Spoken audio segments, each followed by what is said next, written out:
Governor Sindh محمد زبیر نے amigos welfare trust برائے نابینا افراد کی جانب سے کمپیوٹر، بریل کتب، مالی امداد کے چیک اور اسناد تقسیم کرنے کی تقریب سے خطاب کرتے ہوئے کہا کہ جسمانی طور پر معذوری کا شکار افراد ہمارے معاشرے کا ناگزیر حصہ ہیں اور یہ معاشرے کی اجتماعی ذمہ داری ہے کہ ان کی حوصلہ افزائی کے ساتھ ساتھ مسائل کے حل کے لیے بھرپور مدد فراہم کی جائے۔ محمد زبیر نے کہا کہ جسمانی کمی کا شکار افراد کی مدد اور ان کو روزمرہ زندگی گزارنے میں تعاون فراہم کرنے کے لیے معاشرے میں آگاہی بیدار کرنے کی اشد ضرورت ہے۔ اس ضمن میں ٹرسٹ نمایاں کام کر رہا ہے اور یہ دوسرے اداروں کے لیے قابل تقلید مثال ہے۔ گورنر سندھ محمد زبیر نے ٹرسٹ کی آن لائن ڈیجیٹل لائبریری اور ویب سائٹ کے قیام کو سراہتے ہوئے کہا کہ ان کے ذریعے انہیں درسی کتب کے ساتھ ساتھ دیگر تعلیمی مواد بھی سننے اور اسے ڈاؤن لوڈ کرنے کا موقع ملے گا اور اسے وہ اپنی معلومات کے لیے زیادہ بہتر طریقے سے استعمال کر سکیں گے۔ گورنر سندھ نے ٹرسٹ کی جانب سے پرنٹنگ پریس اور کمپیوٹر ٹریننگ انسٹیٹیوٹ کے آغاز کو سراہتے ہوئے کہا کہ ان کے ذریعے بریل کتب کی چھپائی ممکن ہو رہی ہے اور نابینا افراد کو کمپیوٹر کی تعلیم بھی فراہم کی جا رہی ہے۔ حکومت معذوروں کے 5% کوٹے پر عمل درآمد کے لیے بھرپور اقدامات کر رہی ہے تاکہ تعلیم یافتہ اور باصلاحیت معذور افراد کو روزگار فراہم کیا جا سکے۔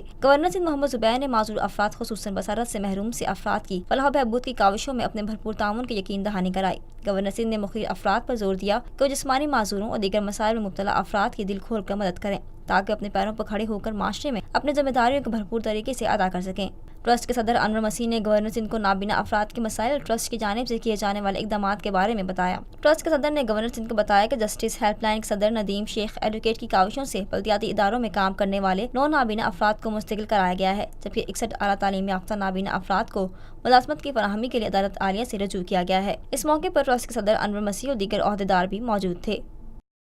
پاکستان بھر میں نمائندگان کا وسیع نیٹ ورک، ہر خبر جاننے کے لیے دیکھتے رہیے TNN TV۔